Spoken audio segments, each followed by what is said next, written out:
Masalan, o'sha qo'shiqlarimning ichida har bitta qo'shiqda o'zini muxlisi bor. Har bitta qo'shiqda o'zini eshituvchisi bor-da hozir ijro qilgan qo'shiqlar. Lekin shularning ichida ko'proq meni yanada xalqqa tanitgan o'sha ustozim Sherali Jo'rayevga bag'ishlangan qo'shig'im bor.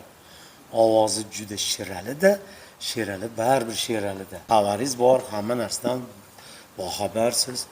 Ustozi katta sahnadagi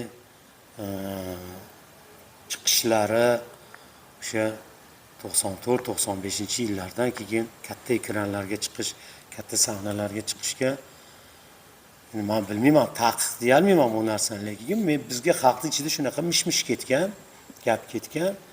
Lekin ustoz 25 yil ko'rinishmadi. Mana o'sha katta sahnalarga yo'l berildi, boshqa bo'ldi. Yurtboshimizga rahmat. Katta ishlar bo'lyapti. Ijod to'xtamayapti. Men yana bitta narsaki, shu qo'shiqda o'sha 2000-yili katta stadionlarda, Andijonda o'yingohida, Farg'ona san'at o'yingohida qo'shiqni ijro qilganimda ba'zi bir akalarimiz Valijon shu qo'shiqingizni sal to'xtatib turasizmikin? Bo'ldi, mayli. Nima bo'lsa to'xtatib to'raman, lekin xalq so'rab turgandan keyin menimcha buni iloji ham yo'q. Iloji ham yo'qda, chunki o'sha muxlis so'rab turibdi-ku deganimdan keyin ular ham hech nima deya olmay qolgan. Keyin ba'zi siqilib ham qoldim.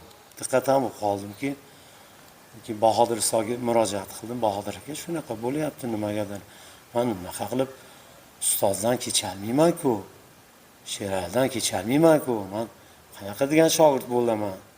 Bu qo'shiqni to'xtatsam degan fikrda aytganimdan keyin Bahodir akam bo'ldi, Valijon, ertaga gaplashamiz deyishdida, ketidan Sheralidan kechmayman degan she'rni yozib qo'limga tutqazishgan.